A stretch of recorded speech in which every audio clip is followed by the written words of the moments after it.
who has been packing the lower courts, the lower circuit courts, alongside Donald Trump with conservative Republicans all summer, who attended the March on Washington in 1963, and it had absolutely no impact on his life. Did you say A, Mitch McConnell, or did you say B, Mitch McConnell, or did you say C, Mitch McConnell? If you guessed Mitch McConnell, you've named that American dictator, you guys. So you guys, we've made it to the fourth quarter, and oh my gosh, I'm just so glad to be here, and I'm so glad that we made it. Like, for me, it's just been all about like snacking and eating. It's like I eat, I shit, right? I cry like every day. It's like I'm a newborn, just like stuck at the crib. Like anybody else, like just trying to figure out. Like, I love snacks so much that I feel like I need a snack after breakfast. Like, I feel like there should be like, forget a cinnamon roll. I need a peanut butter cup, like, chocolate peanut butter cup. And so, like, that's just me. Like, who needs, like, okay, so if you eat chips and guac, like, I feel like you need a popsicle after that, right? So that's how I feel about snacks. I read this article recently, and it said chia seeds, avocado, and coconut oil, foods that fight fat. And I was like, but are y'all winning? Are y'all right? Are y'all beating fat? Like, are y'all knocking fat out in the boxing ring? And let me just say this, right? I have gone, honestly, from quarantine snacks to protest snacks. Like, I love snacks. And so we've had a year, right? Like, quarantine, revolution, second wave quarantine, some more revolution. And so while I was out protesting, I was like, they're giving out snacks, like top, right? Like, was anybody out there? Like, top shelf, like Fiji bottled water. Like, I don't buy Fiji at home. Macro protein bars, right? Organic fruits, organic nuts. And I'm just like chowing down, just trying to no justice, no peace, just eating. And then, right? And then all of a sudden it hits me. What is Martin Luther King, Rosa Parks, and John Lewis saying about us? They're like, snacks? Right. You guys need snacks to protest? Bottled water? Our only contact with water was hoses. But you guys need bottled water and a buffet.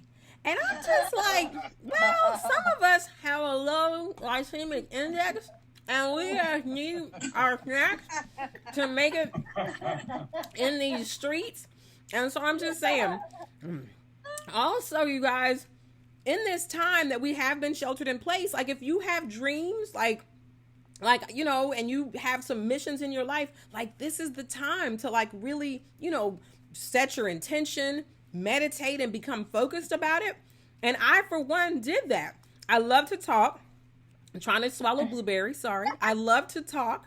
So I started a communication service. So I want you guys to take this phone number down, because sometimes you may need to make a call to my service, and I just want you to have the number. So it's 1-800-CALL-AN-ANCESTOR. Everybody write this down.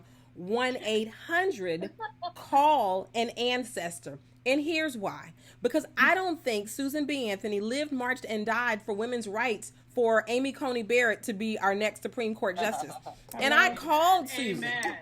Amen. I called Susan. I was like, Susan, girl. She was like, hey, girl.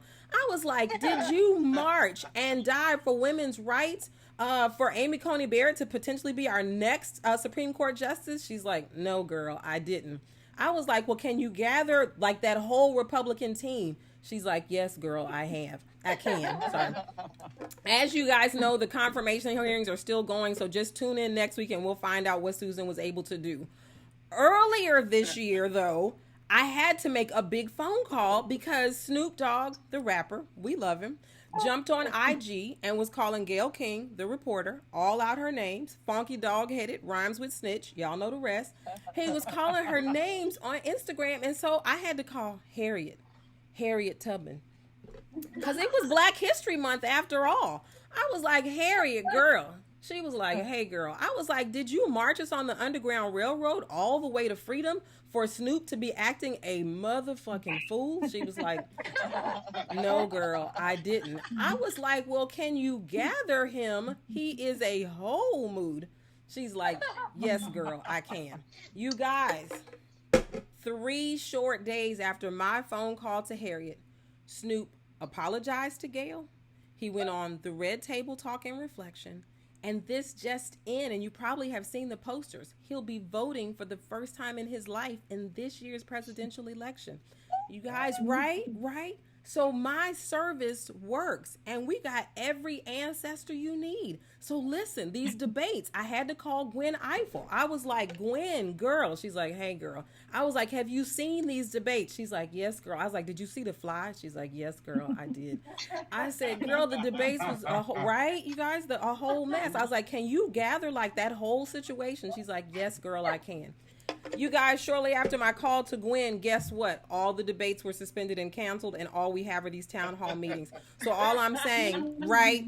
All I'm saying is my service works, and we got every ancestor you need. We got Anne Frank, we got Cesar Chavez, we got Gandhi, we got Confucius, we got Martin Luther King for peaceful protests, Malcolm X for by any means necessary protest. We also this year got Bill Withers. Y'all know we got Chadwick Boseman, and bless her heart and soul, we got RBG, right? And so you guys, I called RBG. I was like, girl, RBG, what do you need us to do? She was like, girl, can you just tell them to vote? I was like, I will, girl. She said, we need to vote that red fire face out of there.